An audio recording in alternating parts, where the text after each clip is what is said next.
所以，来吧，贝夏隆，在平安中，阿泰来，戴上王冠，巴拉，他的新郎，波伊卡拉，来吧，新娘。这是一首优美的希伯来婚礼歌曲，仿佛天上的天使在呼唤等待了6000年的新娘，勇敢地站出来，为将要来临的天上君王戴上荣耀的冠冕。Yu Menglong-Joseph, for Joseph's dream fulfilled in Yu Menglong's death. Joseph's dream is very famous. Almost everyone in Christian society knows it. But who knows that this dream was fulfilled in Yu Menglong's life in the last days? Let's talk about visions and dreams. Dreams are a very strange phenomenon. Many people always think that what you think about during the day, you dream about at night, so that's all. But they don't know that many great scientists actually completed their missions in dreams. It's just that later, they were no longer willing to attribute this glory to God, but instead stole it for themselves. If it were attributed to God, then anyone could have a dream, and their myth would be shattered. When Newton's apple hit his head, some said it happened, some said it was a dream. Ultimately, it led Newton, who was thinking about mechanics and astronomy, to propose universal gravitation. Einstein's first vision was seeing photons hitting leaves and bouncing back up, which ultimately led him to establish the wave-particle duality of light. But his Jewish background had already told him that it was more than just duality. Light is the standard of all things.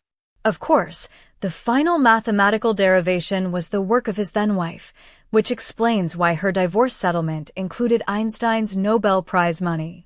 We won't go into the details here. Einstein's second dream involved riding on photons, with no other photons able to catch him. This is the starting point of relativity. Everything else is history. Is faster-than-light travel possible? These scientific questions will be Stone Age questions after 2031. If you still want to know, look at the scientific discussion of the Shroud of Turin. After Jesus' resurrection, his body became super rays, passing through the shroud at faster-than-light speed and leaving, while the shroud remained intact. The body inside was gone, transformed into beams of high-energy rays that left the shroud at speeds far exceeding the speed of light. Okay, that's not the focus of this post. We'll stop here. Dreams are actually the channel through which the Holy Spirit communicates with people. During the day, people are under high stress and often ignore the Holy Spirit's reminders. At night, the brain relaxes and the subconscious guides us through dreams. Most people choose to ignore it, and it eventually fades away. When I train doctoral students, I always tell them to keep a notebook handy and jot down any sparks of thought that come to mind. These may seem haphazard at first glance, and you might not even know why you're recording them, but when you later encounter problems, you'll find that your brain had already provided the solution. Many people don't believe in God, but they believe in inspiration.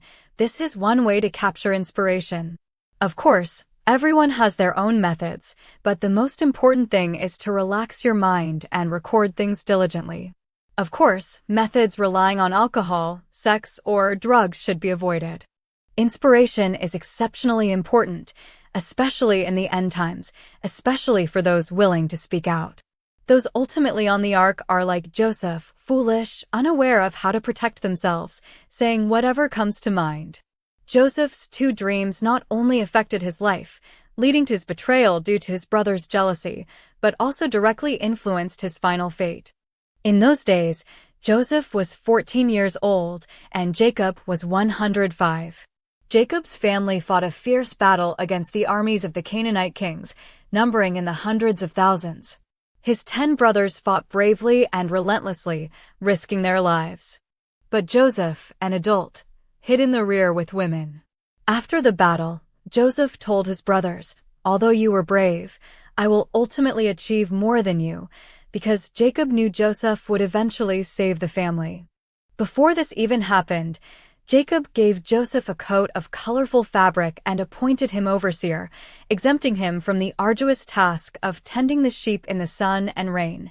His job was simply to check on the sheep and report back to their father. This cushy position made his brothers even more jealous, complaining of their father's favoritism. But they didn't know the reason, so they attributed it to Joseph being born at an old age. Jacob had his eldest son at 85, so Joseph, the 11th child, was 91. Could he really be considered born at an old age? Jacob knew the hardships Joseph would ultimately endure, which is why, in that life, he tried his best to love Joseph while he could, but his brothers didn't understand or appreciate it. Enoch was the same. As a child, the sage told his family that he would sail to the farthest point on earth from his parents, so during those years at home, his parents always showed favoritism. But once he left, even if they wanted to show favoritism, they no longer had the chance. This was Jacob's favoritism back then.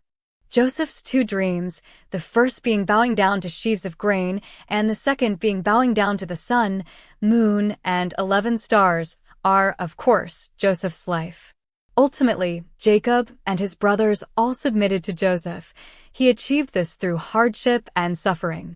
If he hadn't endured this hardship, could Joseph have become the second king of Egypt? You'd have to read the book of Jasher, also known as the Book of the Righteous. God faced several enormous problems. 1. If Joseph had become the second king, wouldn't his tyrannical brothers have turned Egypt upside down? Therefore, he had to educate his brothers. 2. The second king of Egypt had to govern Egypt and the surrounding 70 foreign kingdoms, 70 languages, and 70 customs, and had to win the respect of the wise and capable people of those 70 kingdoms. 3. Joseph needed to be tempered. It wasn't something he could achieve overnight, but rather a process of cultivating virtue and talent. Therefore, don't think that Joseph rose to prominence immediately by interpreting dreams. There are many other details, but they aren't described in the Torah. This is the importance of the oral Torah, the book of Jasher, and why Christianity removed this book. Otherwise, many believers would find it even harder to accept. Joseph trained as a steward in Potiphar's house for a year. Then, in the dungeon, he trained for 10 years to manage some of the most difficult criminals in the world, criminals who had once been high-ranking officials. These people were mostly cunning, so Joseph had to understand the wickedness of the human heart.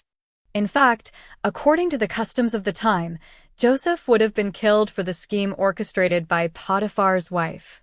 This is also why Satan entered the heart of the wicked woman to put Joseph to death.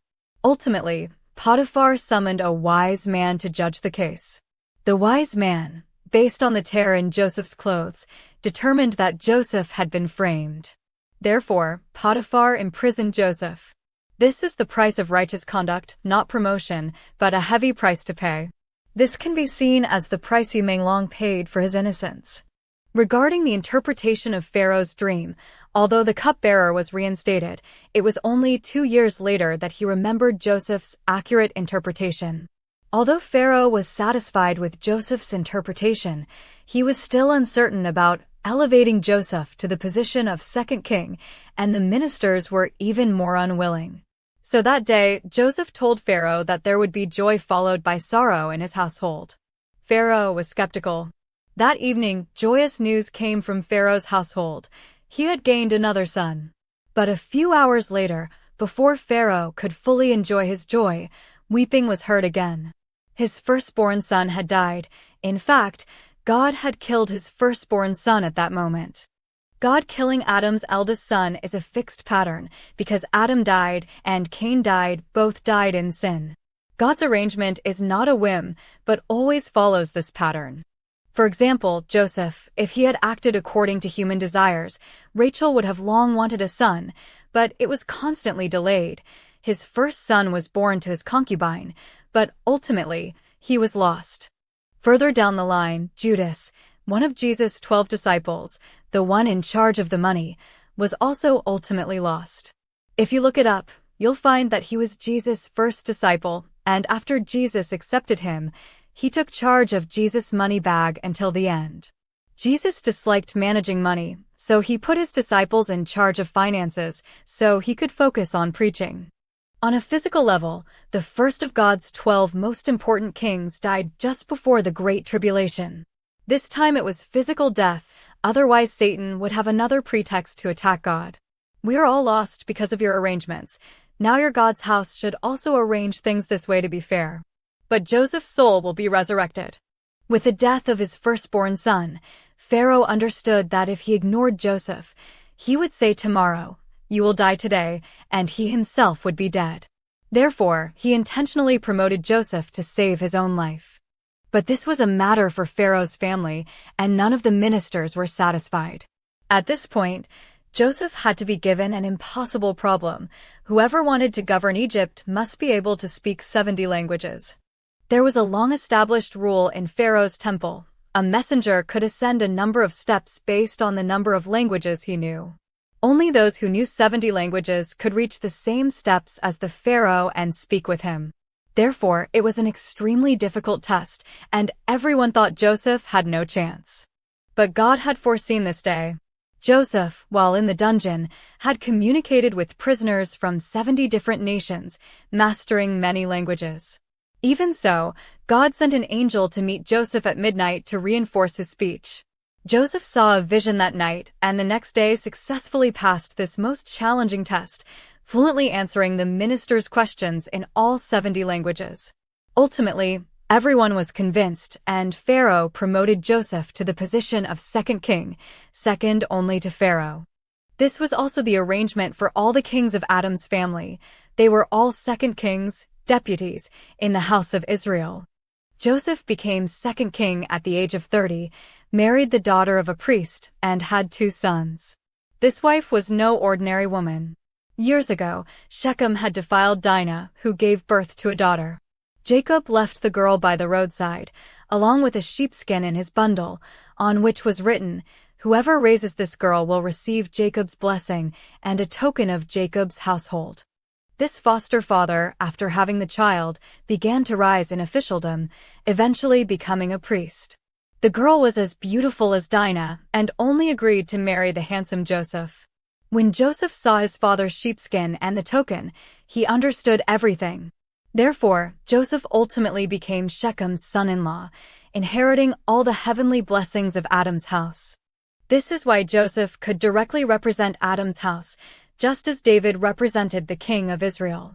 Joseph was the king of Adam's house, while Moses and Enoch were merely stewards, and Aaron and Elijah were merely priests. Through Dinah's daughter, who was also the daughter of Shechem, who ultimately married Joseph, God fulfilled the arrangement for Adam's family to marry daughters of Israel.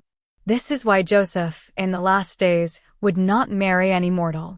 God indicated that he was destined to marry a daughter of Israel. This is similar to David marrying the 7th member of Adam's family, the 7th daughter, the woman of peace, becoming Adam's son-in-law. Enoch, Adam's 7th generation descendant, was considered superfluous because he married Adam's 2nd daughter. The woman Cain had predestined to be Abel's wife, until Enoch married her, becoming Adam's 2nd son-in-law. David was the 3rd son-in-law. You see, it's a reversal of the story of Adam's and Abraham's families. Of course, God wouldn't arrange for Joseph to reject others. He would only arrange for all his girlfriends to ultimately betray and leave him. The heavenly beings don't wrong mortals. It's mortals who wrong the heavenly beings, choosing to betray them themselves. And in this life, Yu Menglong's 2 dogs happen to correspond to Joseph's 2 sons. The word for dog in Hebrew is wholehearted. Taylor, who wholeheartedly followed God, was one of the only 2 among the 12 spies who remained loyal to God and ultimately entered Canaan alive. The name Taylor in Hebrew means dog and also wholeheartedly. Speaking of which, the one who ultimately led Israel and the entire family of Adam into Canaan, the event that will occur in 2031, was Moses. However, Enoch's rise and Joseph's redemption were also immense contributions. Therefore, in that prelude to Moses' exodus from Egypt, it was necessary for someone from Joseph's family to lead everyone into Canaan. This is why God chose Joshua. The name, God's redemption, signifies leading that generation into Canaan. So this time, God arranged for Joseph to save us all twice. The first time was through the death of Yu Menglong, awakening the kings. The second time was at the end of 2030 when the Southern Queen saved the Ark. This is the embodiment of Joseph's dream. After these 2 events, for the rest of Jesus' millennium, no one will question Joseph's importance. Do you see the importance of Eastern thinking above? It's about the need for meticulous planning in all aspects, and the crucial ending, which must also be fulfilled. In other words, Joseph's dream must also be realized in his final act, which is Yu Menglong's fate. Through his suffering, being tortured, slaughtered, sacrificed, and even eaten, he ultimately condemned the sins of this generation and awakened his 11 brothers, who united to avenge him. Yu Menglong's innocence and loveliness are no different from Joseph's. Now you should understand why he loved those 2 dogs. Yu Menglong saw them as his sons. Of course, this final appearance in the apocalypse, ending so tragically, is truly unbearable. But if you think about it carefully, you'll understand, among the 12 brothers, who suffered as much as Joseph. And in this world, who suffered as much as Yu Menglong. This is why, if every aspect of his experiences over the past 11 years were made public, it would instantly devastate those who loved him. We only know a tiny fraction of it now. This is why he earned the respect of the 11 kings still alive, and the respect of all the pious people represented by Jacob. When discussing Joseph and his dreams, his interpretation of Pharaoh's dream is indispensable. It was also 2 dreams, but the same. 7 withered ears of wheat ultimately devoured the good ears. 7 lean oxen devoured 7 fat oxen. Most importantly, the withered ears remained, the lean oxen remained, but they reached the banks of the Nile. Nile means the light of God. This is actually the apocalyptic dream, meaning that God not only told Pharaoh about his past life, but also revealed his ultimate fate, to be devoured by the lean oxen, who would then enter the final light of God, the peaceful millennium of Jesus. 7 is a homophone for Sabbath, and the millennium of Jesus was the 7th day in heaven. When Enoch understood that the 84th year of Israel's founding coincided with that date, he immediately understood the arrangement of 70 plus 7 plus 7. He just hadn't expected that God would grant peace to the earth in the first year of 7 years, because one of those 7 years is a Sabbath year. It's important to understand that Enoch, in the lifetime he wrote the first book of Enoch, knew nothing of Joseph and Egypt. Yet, in this lifetime, through the Bible, he knew the final arrangements of the 84 years. This is still thanks to God's gift of Pharaoh's dream, which was a crucial clue. Returning to the dream, we are all capable of receiving dreams, but most people ultimately ignore them, and that's the end of it. If you, like any of the kings, naively believe, you won't miss the path to heaven. When you read the book of Daniel, try closing your eyes and praying to heaven to let you see the horrific end-time scenario Daniel saw. Once you see it, you'll understand how tragic it is. You'll likely be saddened for many days, unable to eat or drink. When you read Paul's letters, you should also pray to heaven to see the vision of Paul's rapture. Once you see it, you'll understand that Jesus' descent and our ascension are not at the same time, but nearly a century apart. Therefore, Jesus' descent came first. About a century after Jesus' second coming, the earth became overpopulated, and people began migrating throughout the universe. This means everyone flew in midair, their bodies transforming to suit their destination planet, directly emigrating. This is the true nature of the rapture, and it has nothing to do with avoiding the great catastrophe. Paul saw this vision 2,000 years ago and naturally couldn't distinguish the century-long gap between the two events. Just like the Israelites in Isaiah 53, who didn't see the two descents because when you look from the present to the future, it's difficult to discern the fold in between. Joseph's final fate, the fate of Yu Menglong. Finally, let me tell you all, Yu Menglong is the touchstone.